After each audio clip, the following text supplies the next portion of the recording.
Hello everyone. അപ്പോൾ കുറേ നാളുകൾക്ക് ശേഷമാണ് ഒരു ലോങ് വീഡിയോ ഞാൻ ഇടുന്നത്. ഇന്ന് ഒരു പ്രത്യേകതയുണ്ട്. ഞങ്ങൾ ടീച്ചേഴ്സ് എല്ലാവരും ലഞ്ച് ഔട്ടാണ്. ഉച്ചയ്ക്ക് ലഞ്ച് പുറത്തു പോയി കഴിക്കാമെന്നൊരു പ്ലാനിലാണ്. സ്റ്റുഡൻസിൻ്റെയൊക്കെ സ്റ്റഡി ലീവും കാര്യങ്ങളൊക്കെ ആയത് കാരണം കുട്ടികൾ വരുന്നില്ല. അപ്പോൾ ഞങ്ങളെല്ലാവരും ഇന്ന് ഉച്ചയ്ക്ക് പുറത്ത് പോയി കഴിക്കാനാണ്. അപ്പോൾ രാവിലെ വന്നപ്പം നല്ല വെയിലുണ്ടായിരുന്നു. അപ്പോൾ ഈ പൂ നോക്കിക്കഴിഞ്ഞപ്പോൾ നല്ല ഫ്രഷായിട്ട് യെല്ലോ കളറിൽ നിന്നപ്പോൾ എനിക്കൊരു അട്രാക്ഷൻ തോന്നി. അങ്ങനെ ഞാൻ പെട്ടെന്ന് തന്നെ വീഡിയോ ഓണാക്കിയതാണ്. നല്ല ഭംഗിയുണ്ടായിരുന്നു കേട്ടോ. അപ്പോൾ കുറച്ച് വീഡിയോ ക്ലിപ്പിങ്സൊക്കെ ഇങ്ങനെ എടുത്തു. കോളേജിൻ്റെ മോർണിംഗ് വൈബാണ്, നല്ല അടിപൊളി വൈബാണ്. ഞാനിത് ആദ്യമായിട്ടല്ല, ഇതിന് പലതവണ ഞാൻ ഇങ്ങനത്തെ വീഡിയോസ് മോർണിംഗ് സെഷൻ എടുത്തിട്ടുണ്ട്. എൻട്രൻസിൽ തന്നെ സെൻറ്റ് ഫ്രാൻസിസ് സേവിയറിൻ്റെ ഒരു സ്റ്റാച്യു അവിടെ ഉണ്ട്. അപ്പോൾ എല്ലാവരും അവിടെ വന്ന് പ്രാർത്ഥിക്കാറുണ്ട്. രാവിലെ വരുമ്പോൾ തന്നെ ഞങ്ങൾ ജസ്റ്റ് അവിടെ പ്രാർത്ഥിക്കാറുണ്ട്. പിന്നെ ഇന്ന് പ്രത്യേകതയായിട്ട് നമുക്ക് ടീ ടൈം കഴിക്കാനായിട്ട് പിടിയാണ്. ഇവിടെ ആലുവ എറണാകുളം ഭാഗത്ത് പിടി എന്ന് പറയുന്നത് ഈ ഒരു രൂപത്തിലാണ്.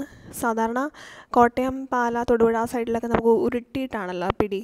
ഇതിങ്ങനെ ഒരു പരന്നിട്ടാണ്. അങ്ങനെ ലഞ്ച് ടൈമായി. ഞങ്ങളെല്ലാവരും ലഞ്ച് കഴിക്കാനായിട്ട് തിടുക്കത്തിൽ പോവുകയാണ്. ലഞ്ച് കഴിക്കാൻ ഞങ്ങളിന്ന് സെലക്ട് ചെയ്തിരിക്കുന്ന സ്പോട്ട് ആദ്യമായിട്ടാണ് ഞങ്ങളെല്ലാവരും ഇവിടെ പോകുന്നത്. നൂർജഹാൻ റെസ്റ്റോറൻ്റാണ്. സെമിനാരിപ്പടി, പറവൂർക്കാവില അതിൻ്റെ ഇടയിൽ ഹൈവേ തന്നെയാണ് ഈ നൂർജഹാൻ റെസ്റ്റോറൻറ്റ്. ഫസ്റ്റ് ടൈമാണ് എല്ലാവരും. പക്ഷേ എങ്ങനെയാണ് എന്നൊരു ട്രൈ, അതായിരുന്നു ഞങ്ങളുടെ ഉദ്ദേശം. പക്ഷേ ഒന്നും പറയാനില്ല, നല്ല ആംബിയൻസ് ആയിരുന്നു, നല്ല ഫുഡായിരുന്നു, നല്ല സർവീസായിരുന്നു, എല്ലാവർക്കും ഇഷ്ടപ്പെട്ടു. ഇതാണ് നൂർജഹാൻ റെസ്റ്റോറൻറ്റിൻ്റെ ഒരു ഫ്രണ്ട് സൈഡ്. ഞങ്ങൾ വന്ന സമയത്ത് അധികം വണ്ടികളുണ്ടായിരുന്നില്ല, തിരക്കുണ്ടായിരുന്നില്ല. പക്ഷേ ഫുഡ് കഴിച്ച് പുറത്തിറങ്ങിയ സമയം നല്ല തിരക്കായി, നല്ല റഷായി. ഫുഡൊക്കെ എല്ലാവർക്കും ഇഷ്ടപ്പെട്ടു, ആംബിയൻസും എല്ലാം. അപ്പോൾ ഇനിയും നമുക്ക് ഇവിടെ വരണമെന്ന് തോന്നുന്ന രീതിയിലായിരുന്നു എല്ലാം. അപ്പോൾ ഇനി ചില സ്ഥലങ്ങളിൽ അങ്ങനെയാണല്ലോ, ഹോട്ടൽസിൽ മാത്രമല്ല, നമ്മൾ എവിടെയെങ്കിലും നമുക്ക് ഇഷ്ടപ്പെട്ട ഒരു സ്ഥലം ഉണ്ടെങ്കിൽ അവിടെ വീണ്ടും ഒന്നുകൂടി പോകാമെന്ന് നമുക്ക് തോന്നും. അതേപോലെ തന്നെയായിരുന്നു ഈ ഹോട്ടലിൽ ഒന്നുകൂടി വരണമെന്ന് എല്ലാവർക്കും തോന്നി. ഫാമിലിയായിട്ട് വരണം എന്ന് തോന്നിയവരുണ്ട്. അതല്ല, ഇതുപോലെ ടീമായിട്ട്, ഗ്രൂപ്പായിട്ട് നമുക്കെല്ലാവർക്കും ഒന്നുകൂടി വരണം എന്ന് ഞങ്ങൾ പറയുകയുണ്ടായി. അങ്ങനെ മെനു കാർഡിലൊക്കെ പരതുന്നുണ്ട് എന്തൊക്കെയാണ് അവിടെ ഉള്ളത് എന്നറിയാൻ വേണ്ടിയിട്ടാണ്. പിന്നെ ഒരു വെൽക്കം ഡ്രിങ്ക് ഉണ്ടായിരുന്നു, പാഷൻ ഫ്രൂട്ടിൻ്റെ ഒരു സ്ക്വാഷ് പോലെ വെൽക്കം ഡ്രിങ്ക്. അത് നന്നായിരുന്നു, നല്ല മധുരം, നല്ല തണുപ്പ്, എല്ലാം ഓക്കെ ആയിരുന്നു. പിന്നെ ബിരിയാണി എത്തി.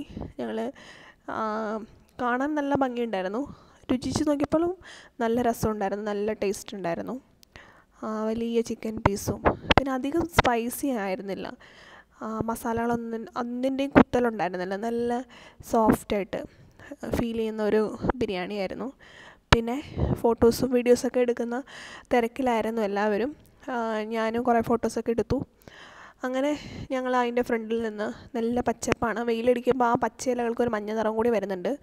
പിന്നെ ആസ് യൂഷ്വൽ നമ്മൾ ഫോട്ടോസ് എടുക്കുമല്ലോ, എവിടെ പോയാലും ഫോട്ടോസ് എടുക്കുന്നത് നമുക്ക് ഇഷ്ടമുള്ളൊരു കാര്യമാണല്ലോ. അങ്ങനെ ഞങ്ങൾ ഫോട്ടോസും വീഡിയോസൊക്കെ ധാരാളം എടുത്തു. അങ്ങനെ ഒരു നല്ല ഡേ തന്നെയായിരുന്നു നൂർജഹാൻ റെസ്റ്റോറൻറ്റ്. പുറത്തുനിന്ന് കാണുന്ന ഒരു ആംബിയൻസ് ആയിരുന്നില്ല അകത്തെത്തി കഴിഞ്ഞപ്പം.